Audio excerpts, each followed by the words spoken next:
میں حیران و پریشان اپنے شوہر کی باتیں سن رہی تھی۔ میرے دل میں ایک زخم تھا جو میرے مرے ہوئے بچے کے ساتھ دفن ہوا تھا، اور اب وہ زخم الفاظ کے وار سے مزید گہرا ہوتا جا رہا تھا۔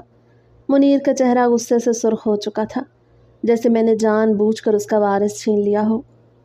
میں نے تو ایک جیتا جاگتا بچہ پیدا کیا تھا، تمہاری ماں اسے مجھ سے چھین کر لے گئی، نہ جانے اس نے بچے کے ساتھ کیا کر دیا۔ میری بات اسے ہضم نہ ہوئی، اس کا چہرہ غصے سے سرخ ہو گیا۔ تم نکلو یہاں سے، وہ چیخا۔ میرے لیے تم اب ایک بے فائدہ وجود ہو، جس مقصد کے لیے تم اس گھر میں آئی تھی وہ تو پورا ہی نہ ہوا۔ میرے قدموں تلے زمین نکل گئی۔ مجھے لگا جیسے سب کچھ ایک خواب تھا، ایک بھیانک خواب جس سے میں ابھی جاگ جاؤں گی، مگر نہیں، یہ خواب نہیں تھا، یہ میری حقیقت تھی۔ کیا ماں بننے کی ناکامی میری سزا تھی؟ کیا میری گود خالی ہونے پر میرا وجود بھی خالی ہو گیا تھا؟ اس کے چہرے پر کوئی نرمی نہ تھی۔ ساس نے بھی منہ موڑ لیا اور میری سوتنیں ایک کونے میں کھڑی مسکرا رہی تھیں، جیسے میرا دکھ ان کے لیے کسی فتح سے کم نہ تھا۔ میں بے آواز رو رہی تھی۔ میرا بچہ مر گیا تھا، مگر مجھے لگا میں خود بھی اس کے ساتھ دفن ہو چکی ہوں۔ منیر نے میرے کپڑے ایک تھیلے میں ڈال کر میرے قدموں میں پھینک دیے۔ اب جاؤ، جہاں جانا ہے جاؤ، اس گھر میں تمہارا کوئی حق نہیں رہا۔ میں نے کچھ لمحے خود کو سنبھالا اور آنکھوں سے آنسو پوچھتے ہوئے اپنا تھیلا اٹھایا۔ دروازے کے باہر قدم رکھتے وقت میں نے آخری بار اس گھر کو دیکھا جس میں مجھے کبھی ماں بننے کی امید تھی۔ اب وہاں نہ امید تھی، نہ رشتہ، نہ محبت۔ میں خاموشی سے گلی کے نکڑ تک آئی جہاں سورج غروب ہو رہا تھا، جیسے میری زندگی کا سورج ڈھل چکا ہو۔ نہ ابا کے گھر میں جگہ تھی، نہ دنیا میں کوئی کاندھا، مگر پھر بھی میں نے خود کو سنبھالا، کیونکہ ایک ماں کی ممتا صرف گود میں بچے سے نہیں جڑی ہوتی، وہ دل میں دفن بچے سے بھی زندہ رہتی ہے۔ میں نہیں جانتی تھی کہ کہاں جانا ہے۔ گھر سے نکالے جانے کے بعد میرے قدم بے جان سے ہو چکے تھے، جیسے کسی نے روح چھین لی ہو۔ زندگی کی ساری امیدیں اور خواب یکدم راکھ ہو چکے تھے۔ سڑک پر چلتے ہوئے نہ کوئی سمت تھی، نہ کوئی منصوبہ، میں صرف چل رہی تھی جیسے کوئی بے بس پتنگ ہوا کے رحم و کرم پر ہو۔ دل کے اندر صرف ایک ہی خیال تھا، اب کہاں جاؤں، کس کے در پر دستک دوں، کون ہے جو مجھے اپنائے گا؟ اماں ابا نے تو شادی کے بعد کبھی ایک دن بھی پلٹ کر خبر نہ لی۔ چلتے چلتے میرے قدم جیسے خود بخود ایک جانے پہچانے راستے کی طرف مڑ گئے۔ یہ زرینہ کی گلی تھی، وہی گلی جہاں کبھی ہنسی تھی، خواب تھے اور گلفام تھا۔ مجھے سمجھ نہ آیا کہ اس گلی نے مجھے کیوں پکارا، یا شاید میرے دل کی آخری ضد تھی کہ ایک بار پھر اس ماضی کو دیکھ لوں جسے کبھی اپنایا نہیں جا سکا تھا۔ میں آہستہ آہستہ گلی میں داخل ہوئی۔ ہر قدم کے ساتھ دل کی دھڑکن تیز ہوتی جا رہی تھی۔ اچانک میری نظر ایک شخص پہ پڑی جو گلی کے نکڑ پر پرانے برگد کے درخت کے نیچے بیٹھا تھا۔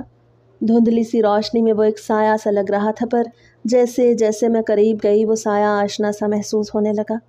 بڑھی ہوئی داڑھی، لمبے بکھرے بال، میلا اور پرانا لباس، گندمی رنگ کا چہرہ جو اب مٹیالہ ہو چکا تھا۔ وہ شخص گرد آلود زمین پر بیٹھا بے حس و حرکت کسی خلا میں گھور رہا تھا۔ یہ گلفام تھا، وہی گلفام جس کی مسکراہٹ ایک زمانے میں میرا دل دہلا دیتی تھی، وہی گلفام جس کی نظروں میں شرارت ہوا کرتی تھی، آج بالکل خاموش، بجھا ہوا کسی درویش، کسی ملنگ، کسی گم گشتہ انسان کی مانند نظر آ رہا تھا۔ میں اس کے سامنے جا کھڑی ہوئی۔ میں اسے اس حلیے میں بھی پہچان گئی۔ میرے پاس پہنچتے ہی گلفام نے سر اٹھایا۔ ایک پل کو اس کی نظریں ملی، وہ آنکھیں جو کبھی خوابوں سے بھری تھیں آج ان میں تھکن تھی، پچھتاوا تھا، اور ایک عجیب سی شکست خوردگی، جیسے اس نے بہت کچھ کھو دیا ہو، شاید سب کچھ۔ اس نے مجھے غور سے دیکھا، جیسے پہچاننے کی کوشش کر رہا ہو، پھر اچانک نظریں جھکا لیں جیسے شرمندہ ہو یا شاید دکھ سے آنکھیں نہ ملا پایا ہو۔ ہم دونوں خاموش تھے، نہ کوئی سلام، نہ کوئی سوال، جیسے ہمارے بیچ میں الفاظ کی ضرورت کبھی رہی ہی نہ تھی، مگر ہماری خاموشی چیخ رہی تھی۔ وقت نے ہم دونوں کو ٹکڑے ٹکڑے کر دیا تھا۔ میرا دل چیخ اٹھا، کیا یہ وہی گلفام ہے جس کی ماں نے میری زندگی جہنم بنائی تھی؟ کیا یہ وہی ہے جو مجھے کبھی چھپ کر دیکھا کرتا تھا؟ کیا اسے بھی وقت نے اسی طرح رون ڈالا جیسے مجھے؟ میرے قدم لڑکھڑائے، دل میں درد کی ایک تیز لہر اٹھی، آنکھوں میں نمی تیرنے لگی، مگر زبان پر اب بھی کوئی شکوہ نہ آیا۔ کچھ دیر یوں ہی کھڑی رہی، پھر پلٹ گئی، نہ کچھ کہا، نہ پیچھے مڑ کر دیکھا۔ گلفام نے بھی کچھ نہ کہا، جیسے وہ جانتا ہو کہ اب جو راستے الگ ہوئے ہیں وہ دوبارہ نہیں ملیں گے۔ میرے قدم خود بخود میرے ماں باپ کے گھر کی طرف مڑ گئے۔ جہاں سے کبھی مجھے بنا سنے بنا سمجھے رخصت کر دیا گیا تھا۔ دل دکھ سے بھرا ہوا تھا، میری جھولی خالی تھی اور آنکھیں بے رنگ۔ میں دروازے پر آ کھڑی ہوئی۔ وہی دروازہ جہاں سے کبھی میری ڈولی نکلی تھی، آج میں ایک شکستہ وجود بن کر آئی تھی۔ دھڑکتے دل کے ساتھ دستک دی۔ کچھ لمحوں کے بعد دروازہ کھلا۔ اماں سامنے تھی۔ میری حالت دیکھ کر وہ ٹھٹک گئیں، پھر فوراً نظریں چرا لیں، جیسے میری تکلیف دیکھنا ان کے لیے ممکن نہ رہا۔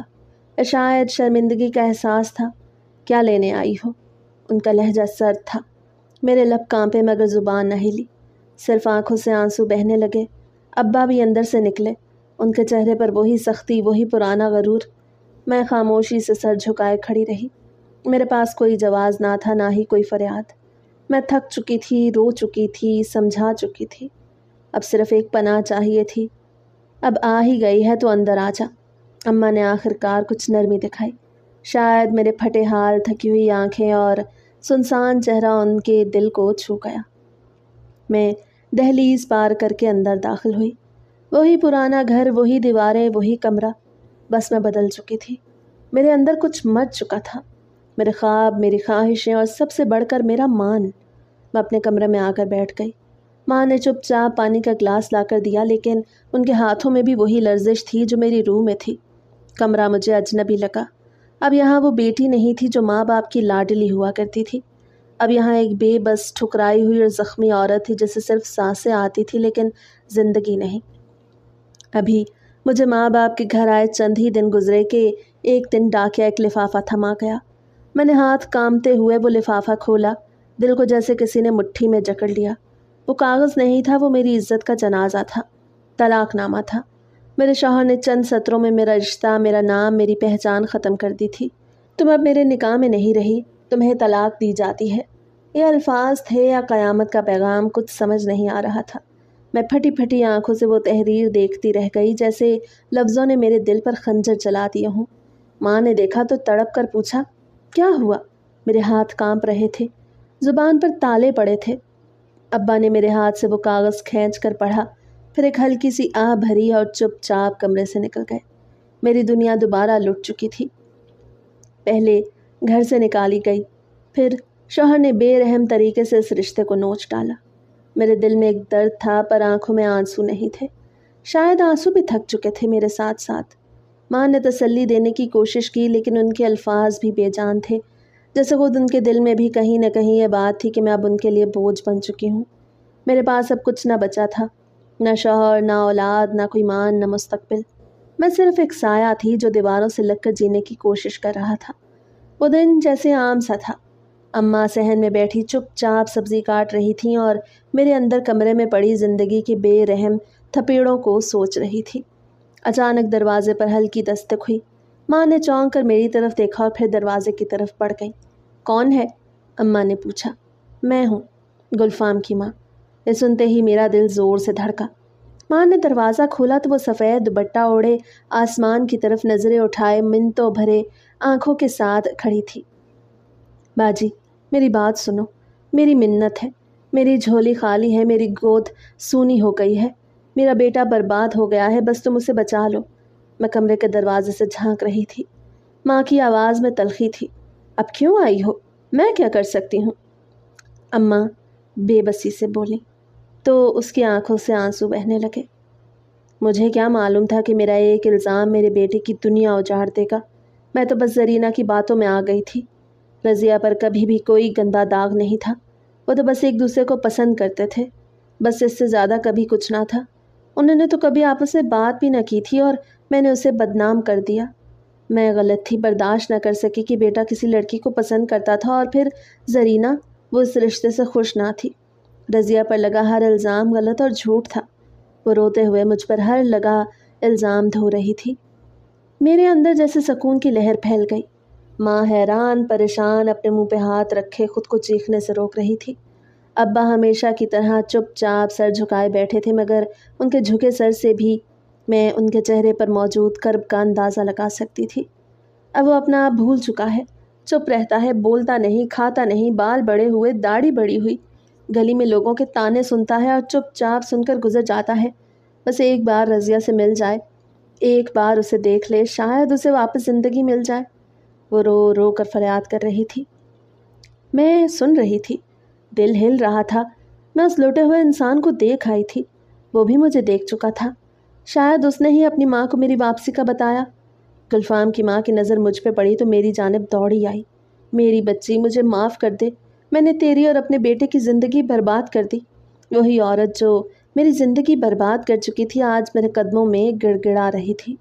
میں ماں ہوں اور ماں کبھی یہ نہیں چاہتی کہ اس کا بچہ خود کو کھو دے۔ تمہارے قدموں میں پڑتی ہوں، میرے بچے کو واپس لاؤ۔ اماں نے میری طرف دیکھا۔ میری آنکھوں میں عجیب سی نمی تھی، نہ ہمدردی نہ نفرت، بس ایک خالی پن۔ تم ابھی میرے ساتھ چلو، ایک نظر گلفام کو دیکھ لو، وہ مر جائے گا، تمہارے بنا مر جائے گا۔ اس کی ماں میرا ہاتھ پکڑ کر مجھے اپنے ساتھ لے جانے لگی تو ماں نے روک دیا۔ یہ ایسے کیسے جا سکتی ہے؟ تم دھوم دھام سے لینے آؤ تو ہم دھوم دھام سے عزت سے رخصت کریں گے، ماں نے کانپتی آواز میں کہا تو میں نے چونک کر ماں کی جانب دیکھا۔ ان کی آنکھوں میں کیا نہیں تھا، شرمندگی، افسوس اور کرب۔ اماں اور ابا دونوں میرے قریب بیٹھے، ماں کی گھٹی گھٹی آواز میں التجا تھی، بچی ہمیں معاف کر دے، ہم سے بہت بڑی غلطی ہو گئی، ہم نے تیرا اعتبار نہ کیا، ہم بے حد شرمندہ ہیں۔ ماں کی آنکھوں سے آنسو بہہ رہے تھے۔ میں خاموش تھی، کیا کہتی؟ وہ سب کچھ میری آنکھوں کے سامنے تھا۔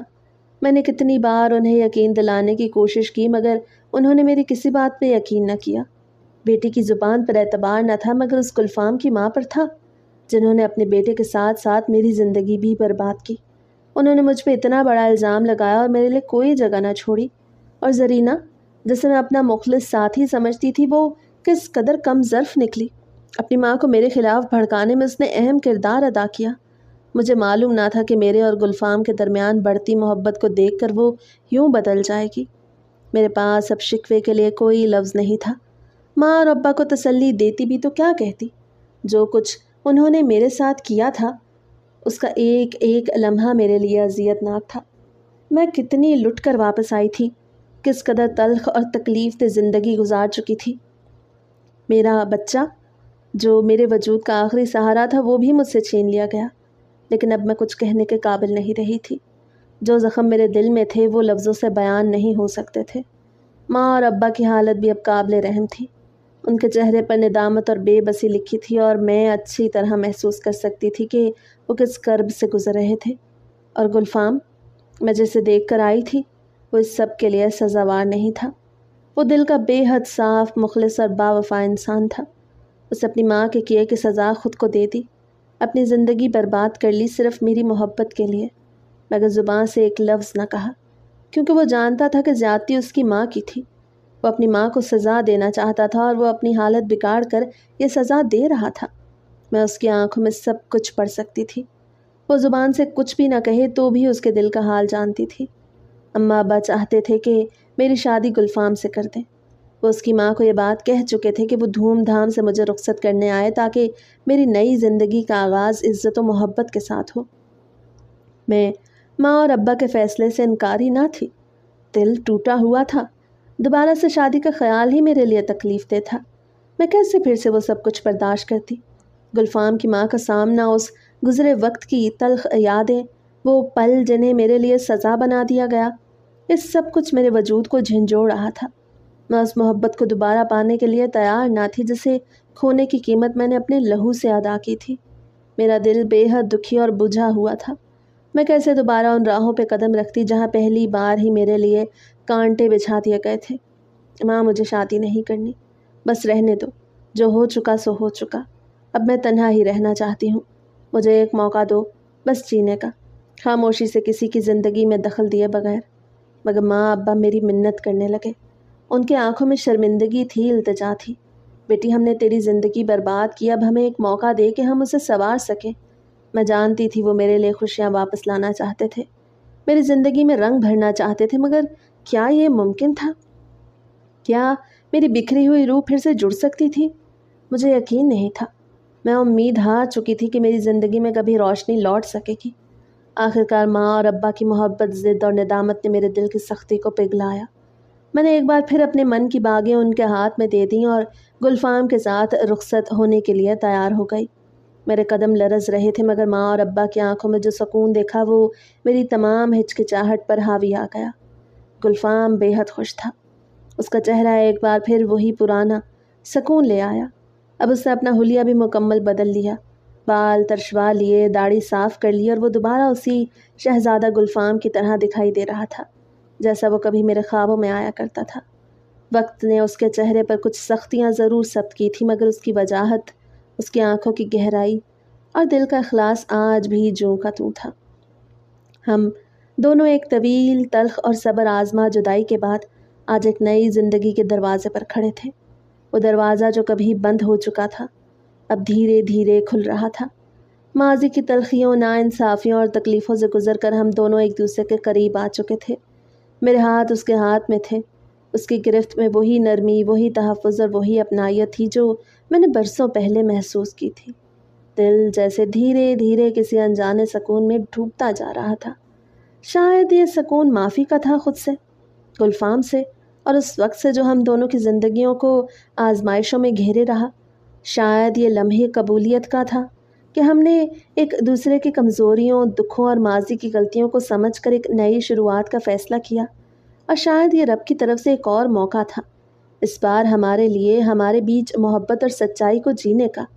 مجھے یقین ہونے لگا کہ میں نے گلفام کو پا لیا تھا اور گلفام نے مجھے۔ وہ خواب جو بکھر چکا تھا اب دھیرے دھیرے دوبارہ جڑنے لگا تھا۔ میری آنکھوں میں نمی بھی تھی اور مسکراہٹ بھی۔ دل کہہ رہا تھا، ہاں یہ سچ ہے، یہ کوئی فریب نہ تھا، نہ وقتی جذبات کا بہاؤ۔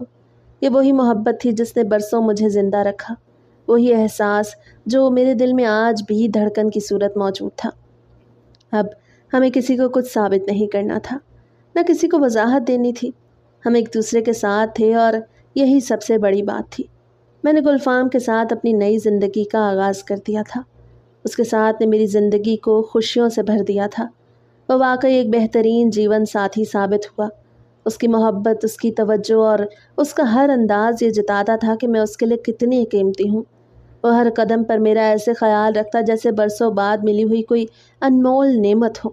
وقت کے ساتھ میرے ماضی کی ساری تلخیاں، سارے زخم آہستہ آہستہ مٹتے گئے۔ میں اس کی محبت میں کھو گئی اور ہر دن رب کا شکر ادا کرتی کہ اس نے مجھے وہ لوٹا دیا جسے میں نے ہمیشہ دل سے چاہا تھا۔